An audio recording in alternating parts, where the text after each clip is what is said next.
नमस्कार, मैं डॉक्टर रजनीश कुमार यादव, सहायक प्रोफेसर हिंदी।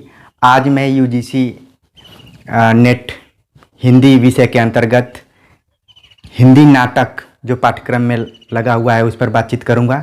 इसके पहले मैंने हिंदी उपन्यास और हिंदी कहानी पर भी बातचीत किया है। उसी क्रम में आज मैं हिंदी नाटक पर बातचीत करूंगा। यूजीसी नेट के पाठ्यक्रम में कुल 10 हिंदी नाटक शामिल किए गए हैं, जिनमें भारतेंदु, जयशंकर प्रसाद, धर्मवीर भारती, लक्ष्मी नारायण मिश्र, मोहन राकेश, हबीब तनवीर, सर्वेश्वर दयाल सक्सेना, शंकर शेष, उपेंद्र नाथ अश्क, मनु भंडारी इत्यादि नाटककार शामिल किए गए हैं। सीधे पाठ्यक्रम पर बातचीत करें तो भारतेंदु के 2 नाटक शामिल किए गए हैं, जिनमें भारत दुर्दशा, अंधेर नगरी। भारत दुर्दशा सन 1875 ईस्वी में प्रकाशन हुआ था। इसकी जो प्रमुख विषय वस्तु है वह इसके शीर्षक में ही समाहित है कि तत्कालीन जो भारत की स्थिति थी उसका चित्रण भारतेंदु हरिश्चंद्र ने किया है। वह प्रतीकों के माध्यम से उन्होंने प्रस्तुत करने का प्रयास किया है, जिनमें रोग, आलस्य, मदिरा, संतोष, लोभ, भय आदि को प्रतीक के रूप में प्रस्तुत करते हुए तत्कालीन भारत की स्थिति का चित्रण करने का प्रयास भारतेंदु ने किया है। इसमें एक पात्र है डिसलॉयल्टी, जो कई बार जिसका नाम प्रतियोगी परीक्षाओं में पूछा जाता है। अगले नाटक है अंधेर नगरी। यह लगभग प्रत्येक विश्वविद्यालय, महाविद्यालय के पाठ्यक्रम में शामिल रहता है। इसका प्रकाशन सन 1881 ईस्वी में हुआ था। यह कुल 6 दृश्यों में, ध्यान रहे अंक नहीं बल्कि 6 दृश्यों में विभाजित है। यह भी एक प्रहसन के अंतर्गत आता है, जो कि नाटक का एक भाग है। नाटक के एक विधा के रूप में प्रहसन को जाना जाता है। यह एक व्यंग्यात्मक नाटक है। इसमें भी भारतेंदु ने अंग्रेजी शासन के व्यवस्था पर व्यंग किया हुआ है। इसके जो प्रमुख पात्र हैं उसमें गोवर्धन दास, नारायण दास और कल्लू बनिए का नाम प्रमुख रूप से आता है। इसका जो लेखन हुआ, भारतेंदु ने केवल 1 दिन में इसको लिखा है। वह भी बनारस के एक थिएटर में इसको मंचन करने के लिए लिखा गया था।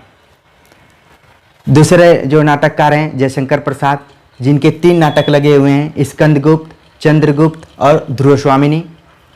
स्कंदगुप्त 1928 में प्रकाशित हुआ था। यह कुल 5 अंकों में है। यह राष्ट्रीय चेतना पर आधारित एक नाटक है। इसमें भी बहुत सारे पात्र हैं। अक्सर आप देखेंगे कि जो जयशंकर प्रसाद के नाटक हैं इनमें पात्रों की बहुत अधिकता है, इसलिए इसको रंगमंच की दृष्टिकोण से बहुत कठिन नाटक माना जाता है। तो उसी तरह से स्कंदगुप्त में भी बहुत सारे पात्र हैं, जिनमें कुछ पुरुष पात्र, स्त्री पात्र हैं। तो अब देखेंगे कि पुरुष पात्रों में स्कंदगुप्त, कुमारगुप्त, गोविंदगुप्त, मातृगुप्त, पर्णदत्त, चक्रपालित, बंधुवर्मा, भीमवर्मा, प्रपंच बुद्धि, धातुसेन इत्यादि हैं। स्त्री पात्रों में देवसेना, विजया, मंदाकिनी और मालविका प्रमुख पात्र हैं। दूसरा नाटक है चंद्रगुप्त, जिसका प्रकाशन सन 1931 ईस्वी में हुआ था। यह भी कुल 5 अंकों में विभाजित है।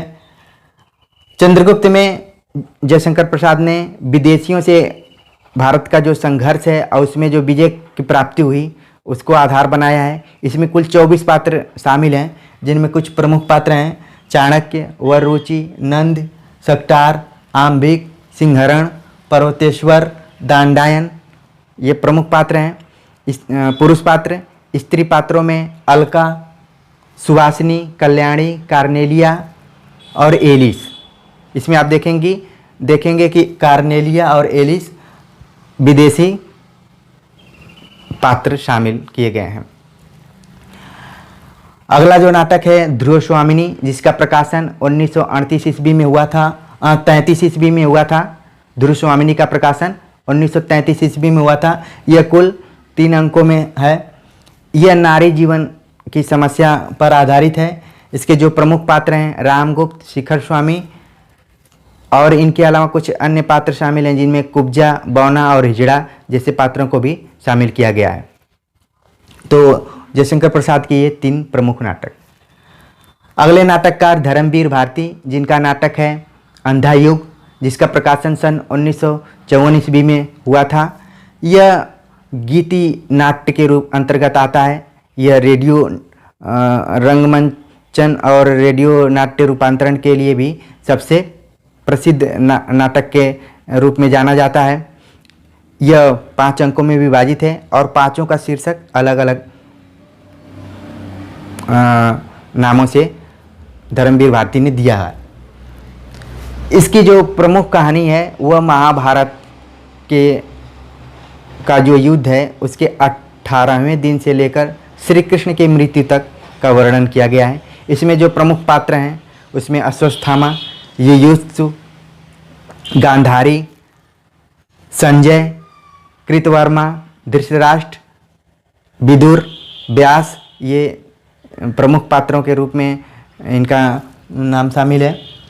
जिसमें एक नया नाम आपको युयुत्सु कई बार परीक्षाओं में पूछा जाता है। अगले नाटककार हैं लक्ष्मी नारायण मिश्र, जिनका नाटक सिंदूर की होली पढ़ना है। पाठ्यक्रम में लक्ष्मी नारायण मिश्र को लक्ष्मी नारायण लाल लिखा गया है। ये दोनों नाटककार हिंदी नाटक के प्रमुख नाटककार के रूप में आते हैं। तो कई बार परीक्षार्थियों के अंदर इनको लेकर कन्फ्यूजन हो जाता है कि किस नाटककार की कौन रचना है। तो लक्ष्मी नारायण मिश्र जो कि प्रसाद युगीन नाटककार के रूप में जाने जाते हैं और लक्ष्मी नारायण लाल आज़ादी के बाद के नाटककार हैं। इस चीज़ को ध्यान में रखने की ज़रूरत है। तो सिंदूर की होली जो है वह लक्ष्मी नारायण मिश्र की रचना है, जिसका प्रकाशन 1933 ईस्वी में हुआ था। यह नाटक नारी समस्या पर लिखा गया है, नारी जीवन पर लिखा गया है। इसकी जो प्रमुख पात्र है वह चंद्रकला है। अगले नाटककार हैं मोहन राकेश। इनके 2 नाटक पाठ्यक्रम में शामिल किए गए हैं, जिनमें आषाढ़ का एक दिन और आधे अधूरे।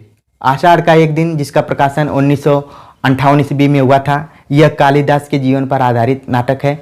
इसमें मोहन राकेश ने राज सत्ता और सृजन सत्ता के बीच में जो संघर्ष है उस पर उस चीज़ को विषय बनाया हुआ है। इसके जो प्रमुख पात्र हैं कालिदास, विलोम, मल्लिका, प्रियंगु मंजरी, ये इसके प्रमुख पात्र हैं। आधे अधूरे का प्रकाशन सन 1969 ईस्वी में हुआ था। यह मध्यवर्गीय जीवन पर आधारित नाटक है।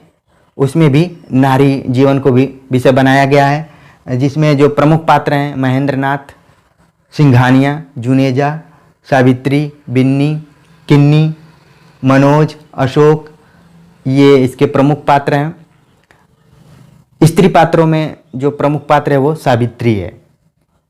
वह अपने जीवन के साथ उसने प्रयोग किया है और बाद में उसने पाया कि जो जीवन है वो कभी संपूर्ण नहीं हो सकता, वह आधा अधूरा ही रह सकता है। इसमें 5 पुरुषों के साथ उसके जीवन का वर्णन मोहन राकेश ने किया है। अगला नाटक है हबीब तनवीर का आगरा बाजार। इसका प्रकाशन 1954 ईस्वी में हुआ था। यह 2 अंकों में विभाजित है। यह रंगमंच के दृष्टिकोण से एक महत्वपूर्ण नाटक है। इसके जो प्रमुख पात्र हैं उसमें बेनजीर का नाम लिया जा सकता है। अगला नाटक है सर्वेश्वर दयाल सक्सेना का बकरी नाटक। इसका प्रकाशन 1974 ईस्वी में हुआ था। इसमें सक्सेना ने राजनीतिक व्यंग किया है। इसके जो प्रमुख पात्र हैं दुर्जन सिंह, सतबीर और कर्मचारी, तो ये प्रमुख पात्र हैं। अगला नाटककार हैं शंकर शेष, जिनका नाटक एक और द्रोणाचार्य पढ़ना है। इसका प्रकाशन 1971 ईस्वी में हुआ था। यह नाटक शिक्षा क्षेत्र में व्याप्त भ्रष्टाचार पर आधारित है। इसमें 2 पात्रों को शामिल किया गया है, एकलव्य और अश्वत्थामा। आपको पता है कि एकलव्य आदिवासी समाज से आने वाला पात्र है, अश्वत्थामा राजघराने गुरुकुल परंपरा की तरफ का पात्र है। तो इन दोनों पात्रों के माध्यम से शंकर शेष ने शिक्षा क्षेत्र में कैसे प्रतिभाशाली छात्रों के साथ अन्याय होता है उसका जिक्र किया है। अगले नाटककार हैं उपेंद्र नाथ अश्क, जिनका नाटक अंजू दीदी पढ़ना है, जिसका प्रकाशन 1955 ईस्वी में हुआ था। इसके जो मुख्य पात्र है अंजलि। यह नाटक नारी जीवन पर आधारित है। अगला 10वां और आखिरी नाटक है मनु भंडारी का महाभोज। मनु भंडारी ने महाभोज नाम से उपन्यास भी लिखा है, जो दलित जीवन पर आधारित एक उपन्यास है। इसमें राजनीतिक चेतना भी शामिल है। तो इस तरह से हम देखते हैं कि कुल 10 उपन्यास पाठ्यक्रम में लगे हुए हैं। अब तक हिंदी, कहानी और उपन्यास में हम देखते थे कि लेखक, रचना, प्रकाशन वर्ष और विषय वस्तु, पात्रों को ध्यान में रखना था। इसमें एक नई चीज़ जुड़ी है, अंकों, कितने अंकों में यह नाटक बटा हुआ है, उसको भी ध्यान में रख कर जाना है। कई बार परीक्षाओं में पूछ लिया जाता है। तो मैंने इन 10 नाटकों को एक जगह इकट्ठा करके प्रस्तुत करने का प्रयास किया, ताकि आप यूजीसी नेट में एक बार रिवीजन करके ज़रूर जाएं कि किस नाटक में क्या है, उसके पात्र कौन कौन से हैं, उसका प्रकाशन कब हुआ था, उसके नाटककार कौन से हैं। तो उम्मीद है कि यह वीडियो आपको अच्छी लगी होगी, और अगर अच्छी लगी है तो इसे लाइक कीजिए, सब्सक्राइब कीजिए और अपने दोस्तों तक शेयर कीजिए।